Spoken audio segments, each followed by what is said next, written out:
Si c'est la bonté de Dieu qui nous encourage, c'est bien. Mais les règles au sujet de la nourriture n'ont jamais servi à ceux qui les suivent.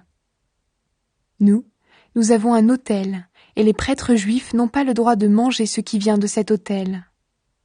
En effet, eux, ils servent dans le temple.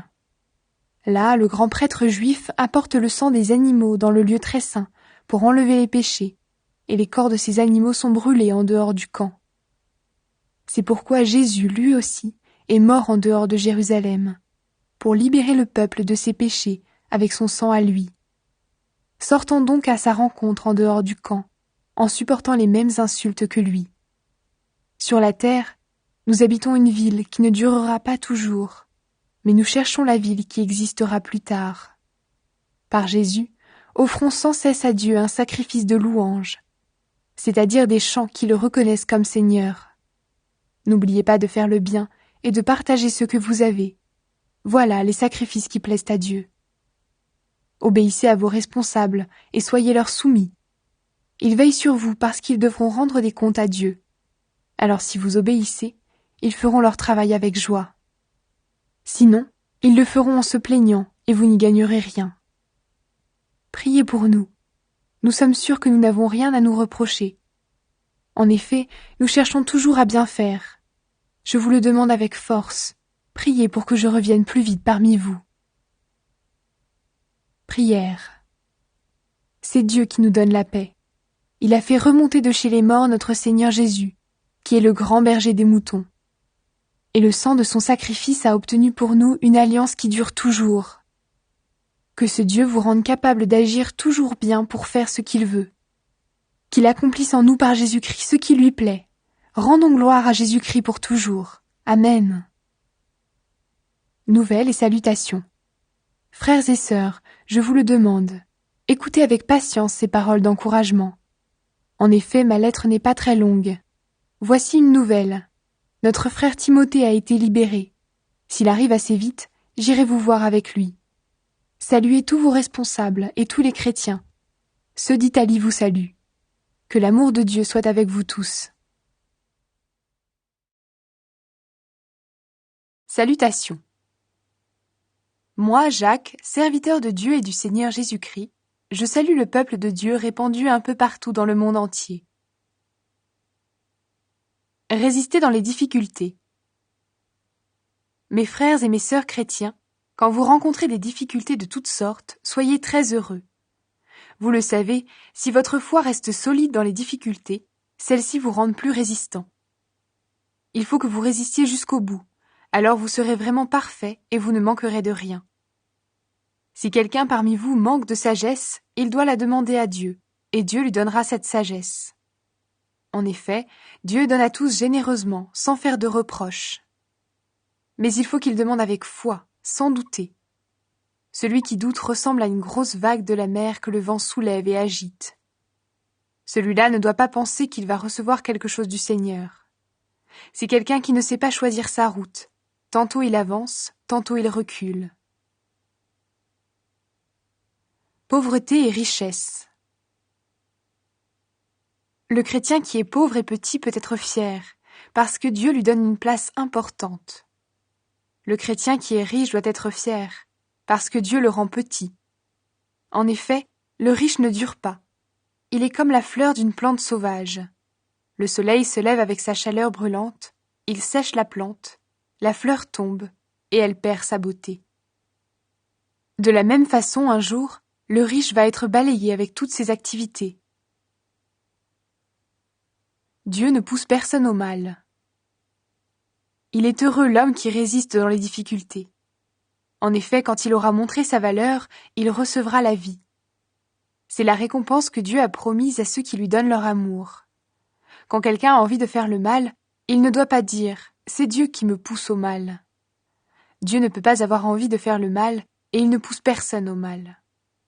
Chacun est poussé au mal par son désir mauvais qui l'attire et l'entraîne. Et quand on laisse faire ce désir, il donne naissance au péché. Puis quand le péché a grandi, il donne naissance à la mort. Mes frères et mes sœurs très aimés, ne vous trompez pas. Tout ce qui nous arrive de bon, tous les plus beaux cadeaux viennent d'en haut. Ils viennent de Dieu, le Créateur du soleil et des étoiles. Chez lui, il n'y a pas de changement, pas de mouvement, pas d'ombre. Dieu a voulu nous donner la vie par la parole de vérité.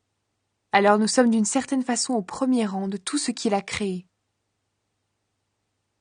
Écoutez la parole de Dieu et faire ce qu'elle dit.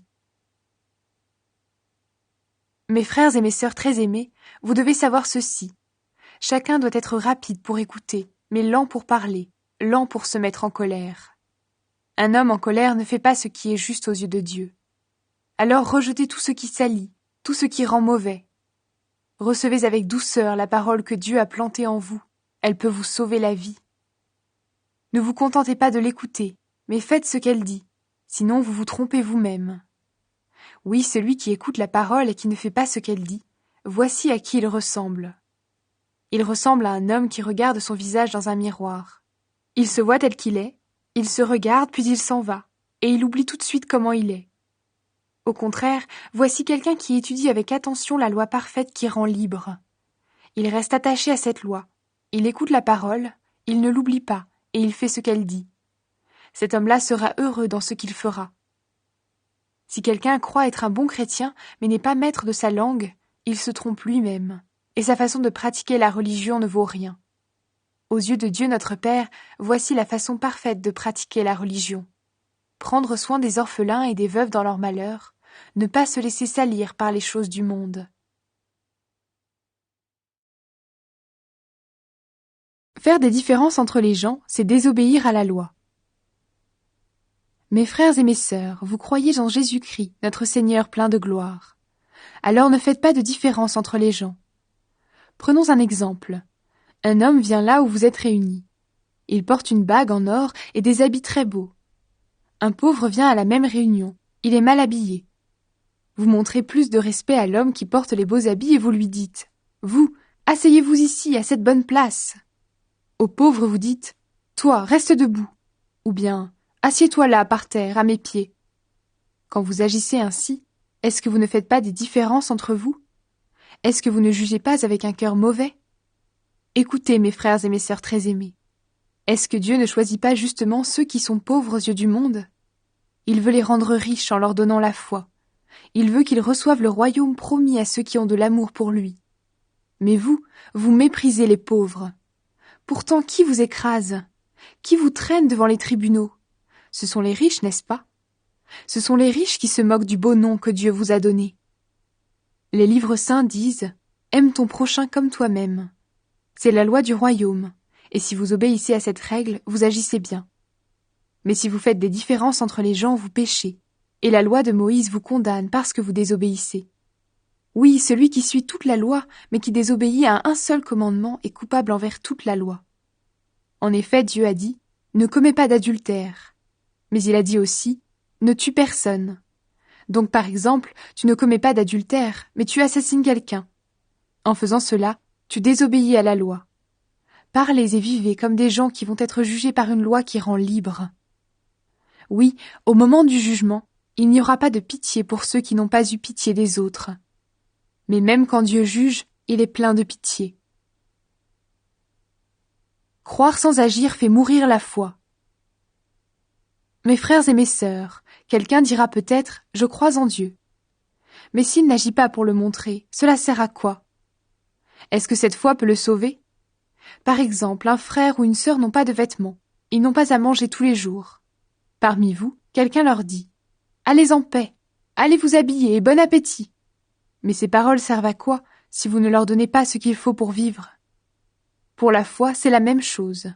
Si tu crois en Dieu, mais si tu n'agis pas, ta foi est complètement morte. La foi n'existe pas sans les actes. Quelqu'un dira peut-être « Tu as la foi, moi j'ai les actes ». Je répondrai « Montre-moi comment ta foi peut exister sans les actes, et moi, je vais te montrer par mes actes que ma foi existe. » Tu crois qu'il y a un seul Dieu? Tu as raison. Les esprits mauvais le croient aussi, et même, ils tremblent de peur. Tu es stupide. Est-ce que tu veux la preuve que la foi sans les actes ne sert à rien? Abraham, notre ancêtre, comment est-ce que Dieu l'a reconnu comme juste? C'est quand il a offert son fils Isaac sur l'autel, n'est-ce pas?